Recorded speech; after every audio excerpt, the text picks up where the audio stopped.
Welcome back, one-shotters, to the Shooting the Shelf Wednesday one-shot series where Curtis and I, and sometimes other people, talk about stuff that we like for a few minutes to recommend it to you. So today we're talking about something that's been near and dear to my heart since it aired quite a while ago, and Curtis has recently dug into it. So Curtis, what are we talking about today? We are talking about Chuck. Chuck who? Chuck the series. Oh, you're talking about Chuck Bartowski. Yeah.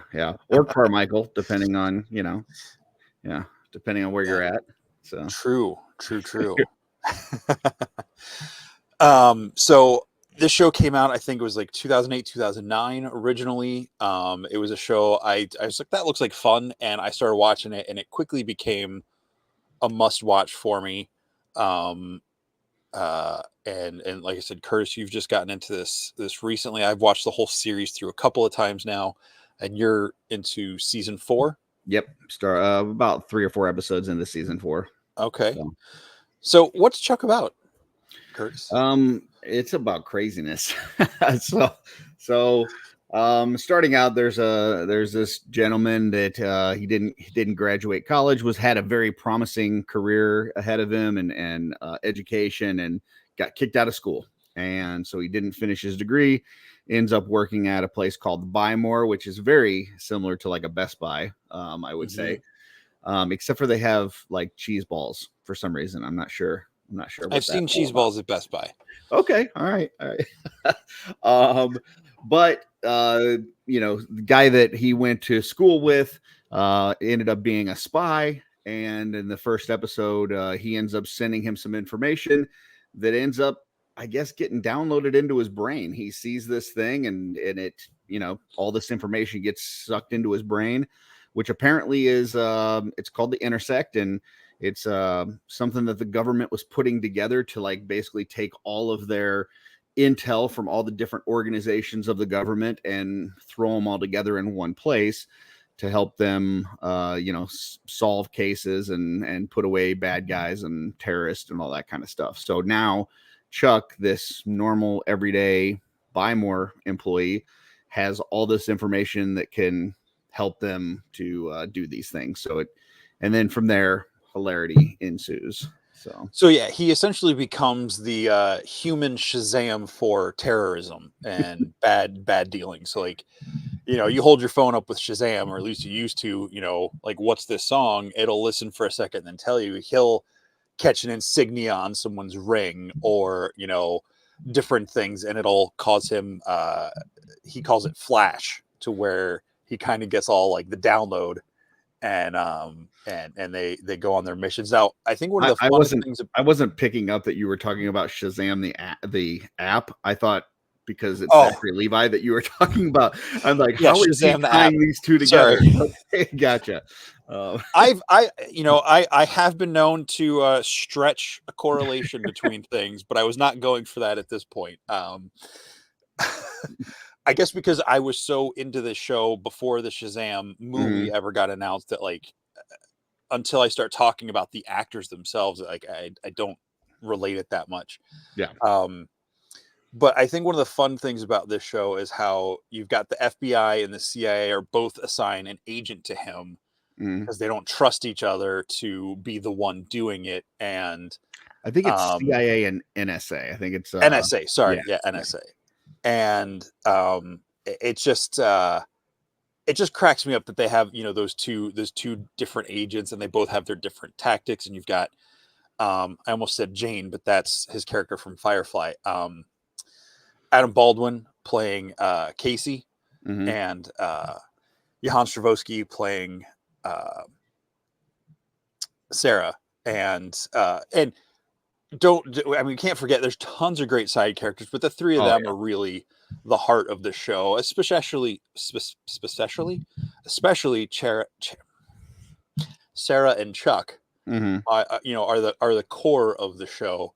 But Casey is right there with them. But there's so many great, secondary and third level characters that they keep bringing back in and stuff. And like his sister and her fiance and, Morgan, the best friend that works with them at the Buy More and stuff. And two idiots and the two idiots at the Buy More, and yeah, and and the big Marlin in the office, and yeah, yeah, it's great because it's largely a comedy. Mm-hmm. But it's got action, adventure, and it's got drama. It's got a little bit of everything. Yeah, but it's got some heart. It's got a lot of things in it. So, and I, so far, I mean, I'm beginning the 4th season, and I will say at the beginning of each season, it feels like it kind of reinvents itself. Like it's not just, when it starts out, like, Chuck is kind of just this normal everyday guy that just has this information. So they're dragging him along for these things, but he's not a spy. He doesn't know how to do these things. And it feels like each season they kind of reinvent what the direction is of the show and how they're going to go. And so it just continues to grow as time goes on. It doesn't get stale. So, yeah.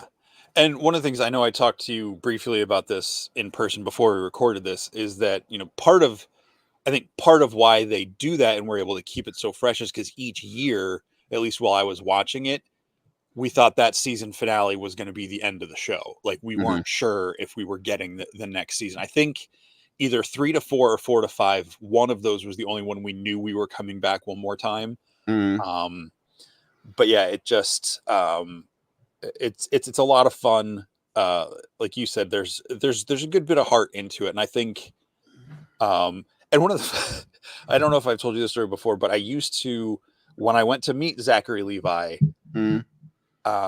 at a Comic-Con, I was going to get him to sign a Chuck poster. Now this was before Shazam the movie came out, but it was like in the lead up to it. So no one had seen after it the yet. announcement before it came out. Gotcha. But it was known he was Shazam. I think it was only a couple months away from coming out, like a month or two from coming out. So it was really close to Shazam. The trailers that aired and all that kind of stuff. Yeah. And I got to meet him at Baltimore Comic-Con. And I was waiting in line to get him to sign this thing. And, it was really cool because you'd pay for the thing and then you'd get to talk to him for a couple minutes while he was signing. He was really nice. And it was my turn. And I got up there and I was like, oh man, I really love Chuck. He starts to sign the poster. And then his handler is like, oh, I'm sorry. You were supposed to take a selfie with the person that was before this gentleman. So he starts talking to them. Like off to the side of my shoulder. So I didn't get to have my full interaction, which sucked. But I was going to tell him that, but he was really nice. Like he was almost too nice to the point where like it was to my detriment, but it was to the other person's betterment. So I can take because he was being cool about it. But I got so many songs on my iTunes playlist and my iPod that I would play them at work. And my manager at the time at the comic shop, she'd be like, where's this music? She's like, I really like this. Where's this from? I was like, oh, I got it from Chuck. And I know I talked about the show, but at one point she was like, I really got to meet this Chuck friend of yours. He's got really good taste in music. I was like, Joe, Chuck's a character on a TV show. It's funny. Just the soundtrack to the show. Yeah. And she was so embarrassed because it was for years of talking about this so that's great. Yeah. So I don't know if we want to do any spoilers? I mean, the series is over and done. I won't spoil anything for you. I mean, I don't know that there's a problem with spoilers because it is an older series. And I mean, we could throw up the sign and then if people want to stop, if they haven't watched it, they can go because it is, here's the spoiler. It is streaming on Max right now. So if you have Max, you can check it out. That's where I'm watching it. So, well, yeah, I mean, if we're getting into spoiler territory, I guess the biggest thing for me is I know you were really excited at the end of season 1 when he goes from this kind of dork that they have to trudge along with them to all of a sudden being his own badass. It is just great. It is so good. It's the equivalent of like in the Matrix when Neo goes, I know Kung Fu. Like it's that, and it's like, show me, that's what it's like. And seeing some of the things I mean, because you spend the first like 2 seasons getting to know this guy as kind of this, he's not useful in a physical way. And then all of a sudden now he is, and he can be a badass. And it kind of depends on whether he flashes or not and what kind of information it gives him. And, so it's still not like 100%. It's not like he's 100% badass and he can't be stopped, but it just adds a whole nother layer to it, which is so cool because, you know, like, I don't know, you got this girl that really feels out of his league. And then at that moment, it's like, well, maybe she's not. Like, maybe he can do this spy game too, and maybe he can win the girl. So yeah, it's just pretty cool. Yeah, it's one of those shows that like it was always so much fun. I mean, there's a couple episodes here and there that I didn't like as much as other ones, like any show for the most part, but it's one of those shows that like every time I watch it, like I have a good time. Like the theme song comes on and you know, it's just the music to the Cake song, Short Skirt, Long Jacket. And it's just such a fun tune. And, you know, it just the whole, he was very relatable. What did they like? He was going, he was like 25 or something in a dead end job and, you know, had all these dreams of potential. So when I came into it, I was around the same point in my life. Yeah. And, I can't say, you know, I've gotten the spy girl or no kung fu or anything like that. Well, I But mean, I you feel like wouldn't be life's able to tell us even if you had. So right. Yeah. But it's just, it was such a relatable show. And, you know, just all the side characters. And of course it's, you know, a little hyper realized in some ways, but you know, the best friend that's always there that like and I'm not saying this about you or anyone specific, but you know, the best friend that's like really there and got your back, but sometimes you just want him to go away. Yeah, it causes Like not trouble. forever, but you know, like Morgan is such a lovable doof, you know, like, you know, coming in when he's trying to have moments with Sarah or, you know, like just that kind of stuff. And it's like, go away, or, you know, and the family dynamic. And there are tons of great cameos throughout the Yeah. show. I mean, it's dealing with like these crazy elements of, you know, like terrorism and you know, all these, like everybody ends up being a spy. Like there's like all these spies that are just like in everyday life.